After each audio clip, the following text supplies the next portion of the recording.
इसमें कोई परिवर्तन नहीं करते हैं। विद्यार्थी का जब फोटो भी गलत पेस्ट हुआ है, आप समझ सकते हैं कि जब ई मित्र पे जाते हैं, 2 विद्यार्थी लड़का लड़की साथ गए, उन्होंने साथ फॉर्म भरे। फॉर्म भरने के बाद जब वो फ़ोटो अपलोड करने देते हैं तो उनकी गलती से उन्होंने दूसरा फ़ोटो अपलोड कर दिया।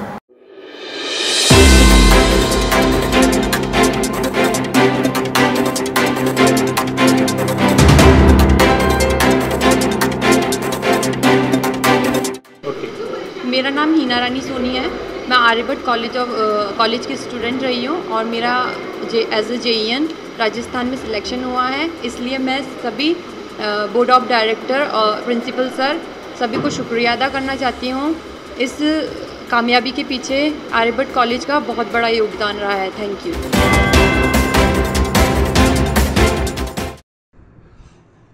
राजस्थान माध्यमिक शिक्षा बोर्ड की सबसे बड़ी रीट परीक्षा 2021 26 सितंबर को 3 साल बाद आयोजित हो रही रीट परीक्षा में रिकॉर्ड 26 लाख अभ्यर्थी होंगे शामिल। राजस्थान माध्यमिक शिक्षा बोर्ड द्वारा कराई जा रही राजस्थान की सबसे बड़ी प्रतियोगी परीक्षा रीट 2021 का आयोजन 26 सितंबर 2021 को होने जा रहा है।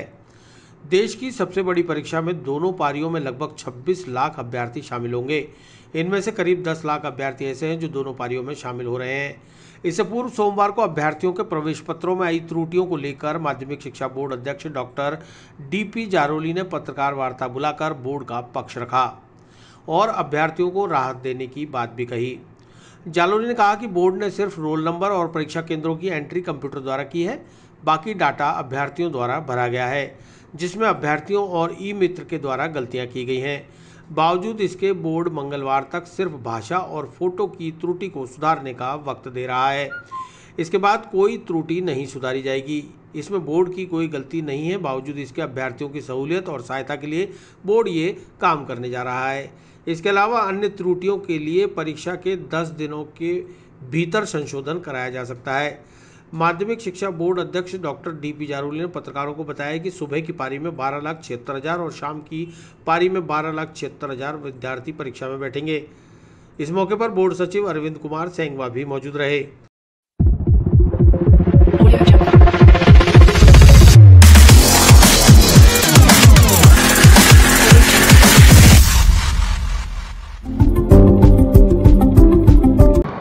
आज आप सभी महानुभावों को इसलिए बुलाया गया है क्योंकि आज कई समाचार पत्रों में बोर्ड की रीट परीक्षा के संबंधी बहुत विस्तृत समाचार छपे हैं। मैं मानता हूं कि समाचार पत्र के सारे लोग जितने हैं उनको इस कंप्यूटर का या टेक्नोलॉजी का हमसे अधिक ज्ञान है। मैं आपको स्पष्ट करना चाहता हूं कि रीट परीक्षा के जो प्रवेश पत्र हमने यहाँ से भेजे हैं उनमें माध्यमिक शिक्षा बोर्ड या रीट परीक्षा के संचालक इसमें कोई परिवर्तन नहीं करते हैं। विद्यार्थी का जब फोटो भी गलत पेस्ट हुआ है, आप समझ सकते हैं कि जब ई मित्र पे जाते हैं, 2 विद्यार्थी लड़का लड़की साथ गए, उन्होंने साथ फॉर्म भरे।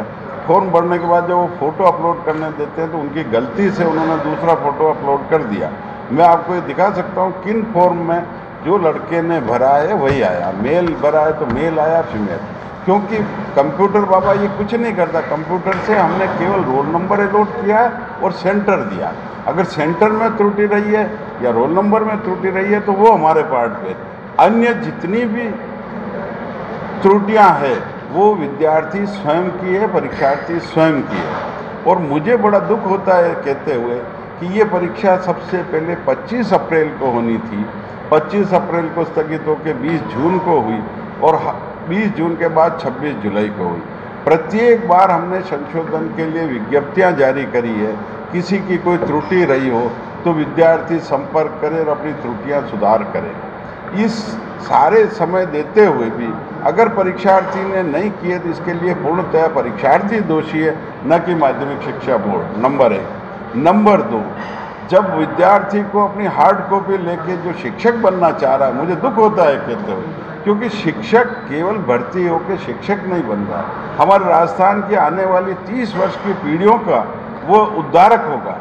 और अगर वो ऐसी गलती करता है तो मैं नहीं समझ सकता क्या हो सकता है। ये कितने सिंसियर है परीक्षा के प्रति, ये भी आज सोचनीय प्रश्न है। तो मैं आपके माध्यम से फिर भी मैं चाहता हूं कि किसी परीक्षार्थी को परेशानी नहीं हो, तो आपके माध्यम से कहना चाहता हूं केवल भाषा और फोटो संबंधी कोई त्रुटि है तो विद्यार्थी को कल तक का समय हम दे रहे हैं, कल तक वो ऑनलाइन यहाँ पर बोर्ड की वेबसाइट पर भेजे, उसमें वो लिखे ये स्पष्ट रूप से कि ये गलती हमारे स्तर पर हुई है, इसके लिए मैं पूर्ण दोषी हूँ, लेकिन मेरी परीक्षा के लिए ये कर दिया जाए।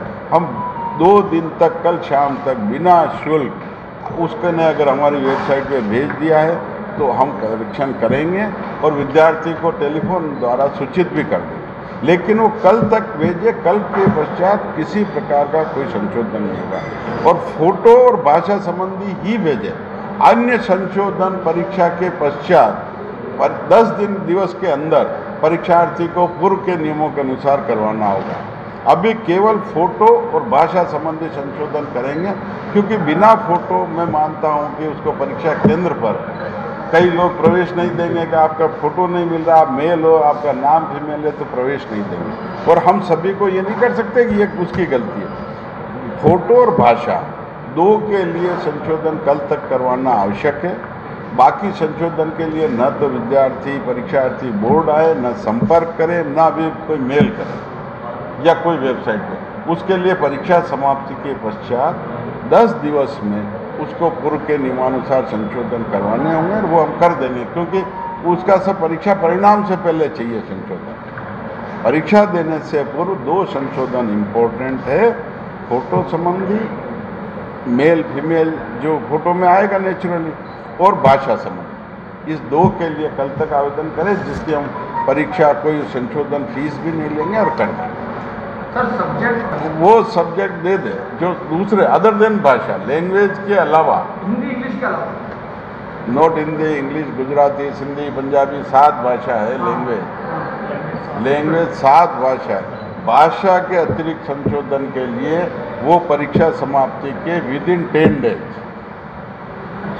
बाद में 10 दिन विदिन 10 डेज, 10 दिन बाद नहीं सर, 10 दिन के अंदर, क्योंकि हो सकता है कि सहयोग रहा, सरकार 15वें दिन रिजल्ट दे दूंगा, तो रिजल्ट के पहले, असेसमेंट के पहले अगर वो भाषा जैसे सोशल साइंस नहीं करवाएगा तो उसका असेसमेंट तो जो फॉर्म में भरा उसके आधार पे हो जाएगा। आप मेरा पॉइंट समझ गए ना भाई, उसका असेसमेंट उसी आधार पे होगा जो उसने सब्जेक्ट भरा है, कि उसने 7 भाषा भरी है, 7 भाषाओं की अलग है, लेकिन प्रश्न नंबर सेम है, 1 से 30, उसको 7 में से 1 करना, तो उसका असेसमेंट उससे होगा जो उसने सब्जेक्ट भरा है। और इसलिए मैं कह रहा हूँ कि भाषा संबंधित उसको प्रश्न पत्र, भाषा फोटो कल तक करवाना संशोधन जरूरी है। अन्य संशोधन परीक्षा के 10 दिवस के भीतर, 10 दिवस बाद कराएगा तो उसके लिए न तो बोर्ड दोषी है न हम दोषी है, और परीक्षा परिणाम उसी आधार पर बन जाएगा जो उसने भरा है। कुछ महिला परीक्षा बोर्ड को लेकर मैं आपको एक चीज़ बताऊं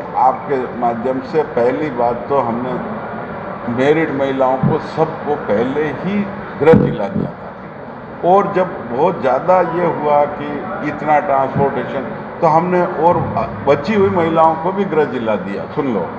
लेकिन बची हुई महिलाओं को बाद में दिया है, तो जहाँ तक उपलब्धता थी हमने प्रयास किया, उसमें हो सकता है 2 से 5% रह गई वो महिलाएं, लेकिन मैरिड महिलाएं नहीं रही है। दूसरी बात, अगर कोई महिला रही है तो आप ये पता कर सकते हो कि उन महिलाओं ने कितने फॉर्म भरे हैं।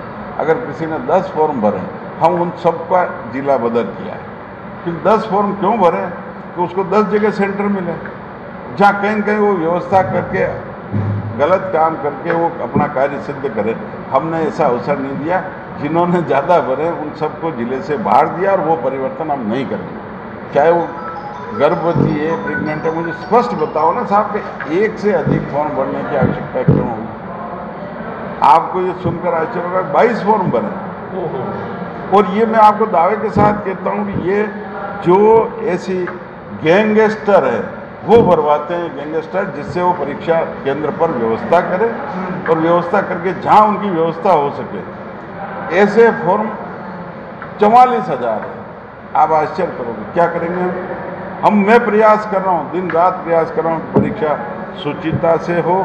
गरीब बच्चे जो मेहनत कश बच्चे हैं उनका हक कोई अनैतिक तरीके से दूसरा नहीं ले, इसके लिए मैं मेहनत कर रहा हूँ, प्रयास कर रहा हूँ। आपका सहयोग, सरकार का सहयोग बहुत हर्ष है कि माननीय मुख्यमंत्री जी ने पूरा आदेश दिया है कि जो ऐसा हमारे को सुविधा चाहिए, आवश्यकता हो, ऐसी मदद चाहिए, वो पूरी मदद सरकार से मिल रही है। अन्यथा 26 लाख बच्चों की परीक्षा कराना किसी एजेंसी के बस में नहीं है, क्योंकि आप रोज़ देख रहे हो छोटी छोटी परीक्षाओं में क्या क्या हो रहा है। मैं आशा करता हूँ, उम्मीद करता हूँ कि आप सबके सहयोग से, राजस्थान सरकार के सहयोग से ये परीक्षा रिकॉर्ड परीक्षा है, राजस्थान के लिए नहीं बल्कि हिंदुस्तान के लिए कहूँगा। एक स्टेट में इतने परीक्षार्थी एक साथ बैठे और सफल हो।